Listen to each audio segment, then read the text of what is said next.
Joe. Coach Eric over here, guys. What's up? What are you doing?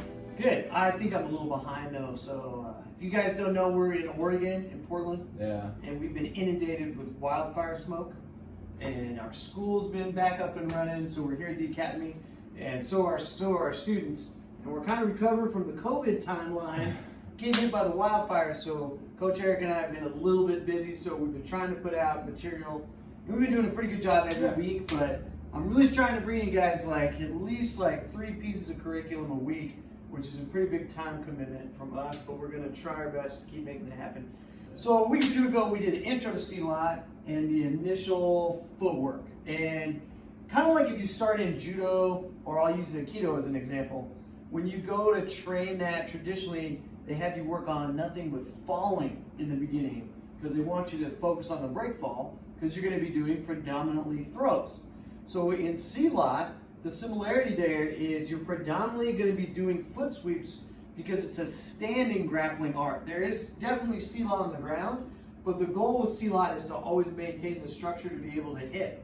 So if I do even a terrible body tackle to a single leg, this is great for grappling, but now I've lost the ability to hit.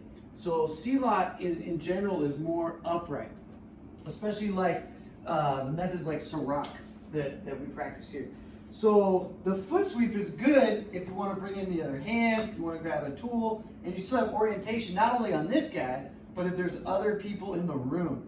Whereas even if my double leg is amazing, but you've got friends. Or if I got a knife. Yeah, it might not be the best go-to technique that you can pull out. So that's kind of the prescription. So we did the inside foot sweep, so let's review that real quick.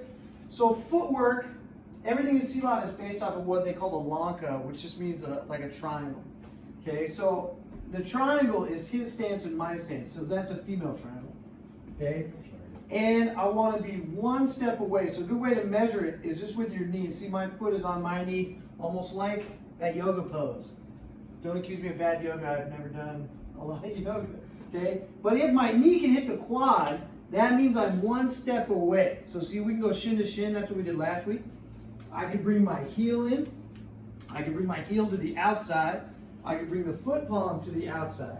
And what's you want to notice about that measurement is my posture doesn't change. Mm-hmm. Every time I arrive, my head is down, my body weight is forward. When I go this way, same exact thing. So that's the goal with the footwork, is to really tighten up that measurement, because what happens is we start sparring, we're like, oh, I'm going to do a takedown to the sweep, and you're so far away, it's never going to work. It's just like setting up the single or the double leg. If I give Eric a good look and I give him some commitment, he can come in for the body tackle, right? But if he goes, oh, all right, man, go ahead and shoot. Yeah, it's true. Yeah, if I'm firing kicks, knees, whatever, it's too much distance to cover. So you want to look at Silat in the same way. So what we're going to do is pair the inside foot sweep with the outside foot sweep. So we'll do the outside foot sweep first. Okay, so he's just being a willing body, but he's not moving unless I shift his balance, so he's not going to fake it. Mm-hmm. Okay? So all I'm going to do is steer the shoulder. So his right hip is back, so I want to bring his right shoulder over his left side, and now I just take that step forward. See how it automatically crosses his feet.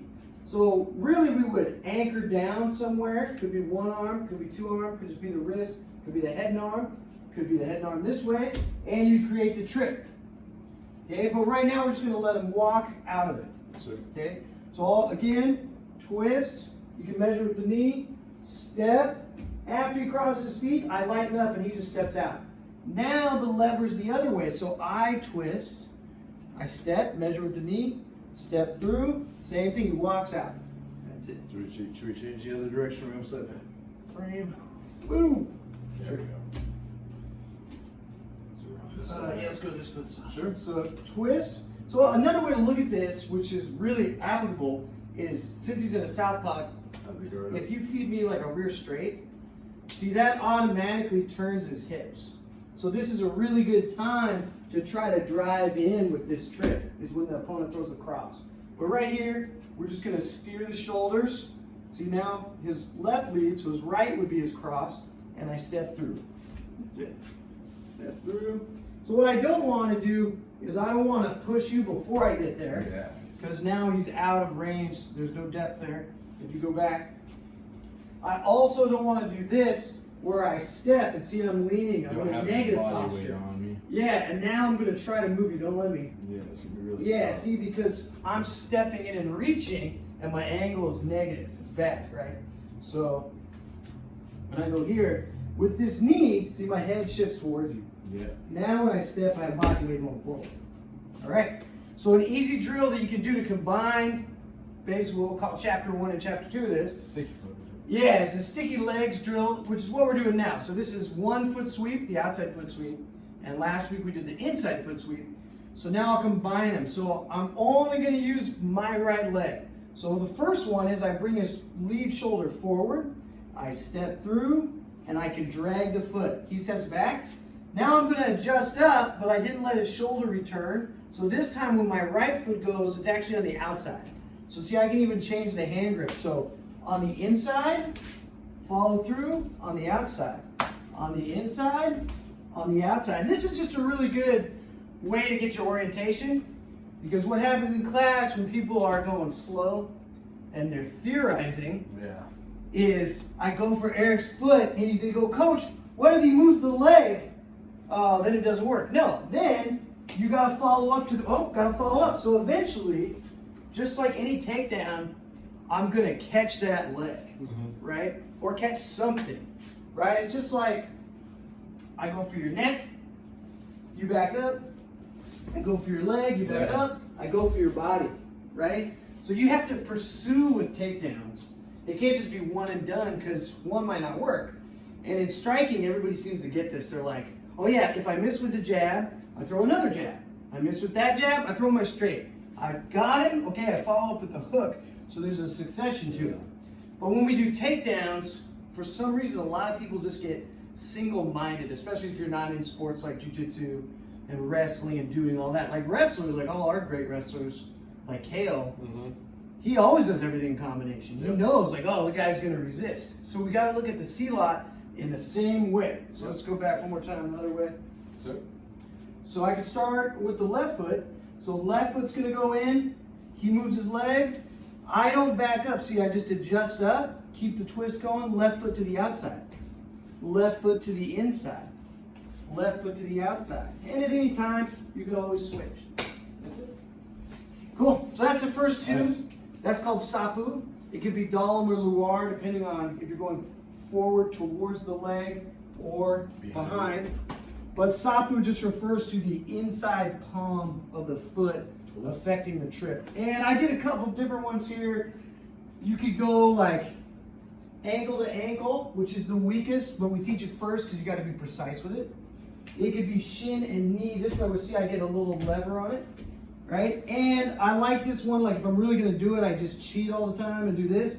It could be thigh to thigh this way, because then it's almost impossible to step over it. So, right on, you guys. So Silat Volume 2, Technique 2 anyway.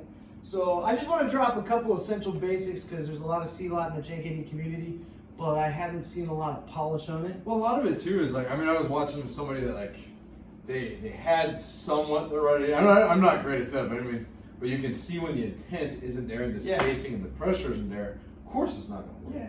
Well, see, and that's the thing is like, buddy's got a Gracie Jiu-Jitsu black belt, and you've been doing it for years and years, so you understand body mechanics. Yeah, you just get it's like, where's the weight, where's the connection, where's the entry? It should be secure. It shouldn't be just like, I'm going to kick it as hard as I can and then it works. Takedowns just don't work that way. Right? So, anyway, hope you guys enjoyed this. If you have any questions, Silat puzzled me for a really long time, and obviously I'm still working on it, so we just all got room to grow. But let us know, give us your feedback, and thanks for watching, Warriors. Warriors out.